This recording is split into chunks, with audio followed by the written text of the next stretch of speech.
तैयार है हमारे कमांडो। दोस्तों, क्षेत्र संकेत इस तरह दिए जाते हैं।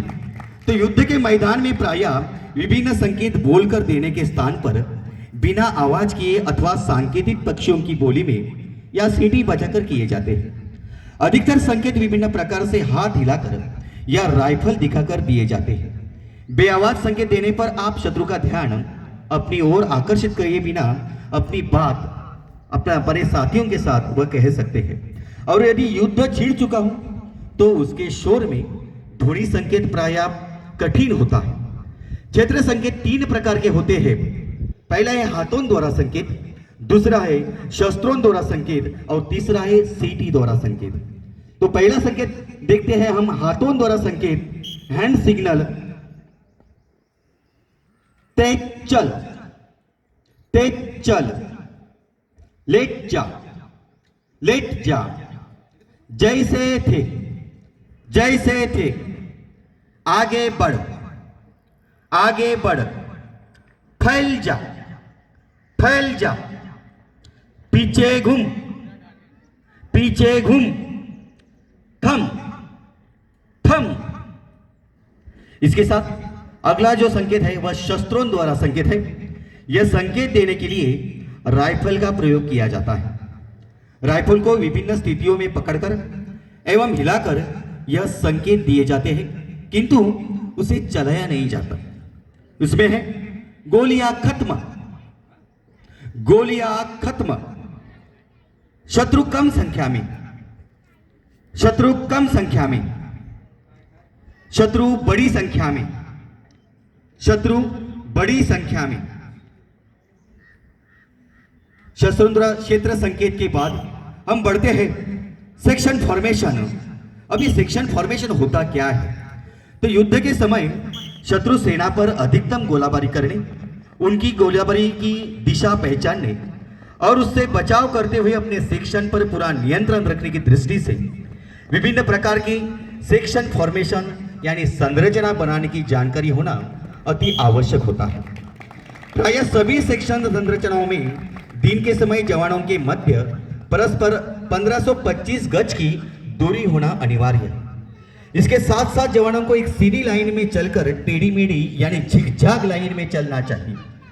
प्रमुख सेक्शन फॉर्मेशन जो हमारे सामने दिखाए जाते हैं, जिसमें से पहला है सिंगल फाइल। सिंगल फाइल इस संरचना में नियंत्रण और गति अच्छी रहती है, किंतु शत्रु द्वारा सामने से गोलाबारी करने पर यहां पर अधिक क्षति पहुंचती है।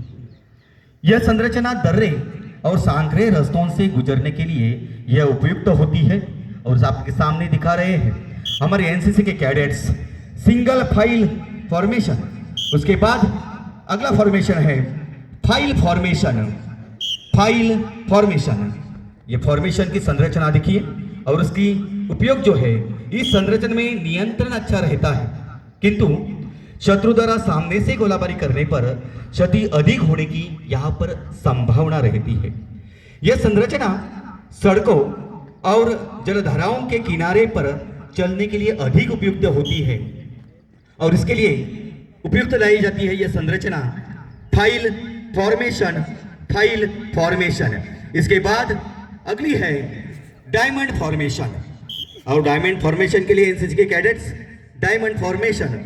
और इस संरचना में दोस्तों नियंत्रण अच्छा रहता है, किंतु शत्रु द्वारा सामने से गोलाबारी करने पर क्षति अधिक होती है। यह चारों ओर निगरानी करने और गोलाबारी करने के लिए बहुत उपयुक्त होती है और जिसे कहा जाता है यह सेक्शन फॉर्मेशन में डायमंड फॉर्मेशन। Diamond formation. अगली है एरो हेड फॉर्मेशन के लिए तैयार। एरो हेड फॉर्मेशन, इसमें होता क्या है यह सवाल आपके दिमाग में होगा। एरो हेड फॉर्मेशन, इस संरचना में नियंत्रण थोड़ा कम रहता है, किंतु शत्रु द्वारा सामने से गोलाबारी करने पर क्षति कम रहती है। यह खुले मैदानों में चलने के लिए और शत्रु पर गोलाबारी करने के लिए अधिक उपयुक्त होती है और इस उपयुक्त होने वाली सेक्शन फॉर्मेशन की एक फॉर्मेशन है वह है एरोहेड फॉर्मेशन, जो आपके सामने पेश किया जा रहा है। Arrowhead formation. अगला है spearhead formation, spearhead formation. और इस संरचना में नियंत्रण अपेक्षाकृत कम रहता है, किंतु शत्रु द्वारा सामने से गोलाबारी करने पर क्षति कम होने की संभावना रहती है। यह भी खुले मैदानों में चलने के लिए यह उपयुक्त होती है। इसमें गहराई अधिक होती है और यह जानी जाती है स्पीयर हेड फॉर्मेशन इस नाम से, जो आपके सामने इस संरचना में हमारे कैडेट्स दिखाई दे रहे हैं, स्पीयर हेड फॉर्मेशन।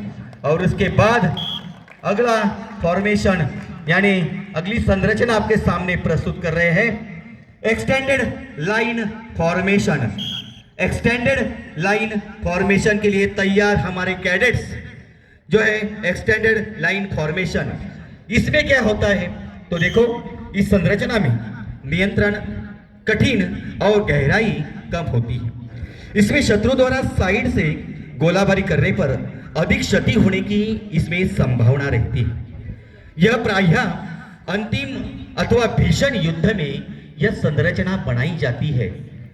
यह शत्रु पर सामने की ओर बढ़ते हुए गोलाबारी करने और संगीनों से हमला करने के लिए उपयुक्त होती है। और यह उपयुक्त होने वाली यह संरचना आपके सामने दिखा रहे हैं हमारे कैडेट्स, जिसका नाम है extended line formation. Extended line formation. इन सभी छात्रों के लिए तालियों की गूंज तो गूंजनी चाहिए और इसके साथ कहो भारत माता की, भारत माता की। और इस फॉर्मेशन के बाद दोस्तों आगे बढ़ते हैं हमारे अगले ड्रिल की ओर।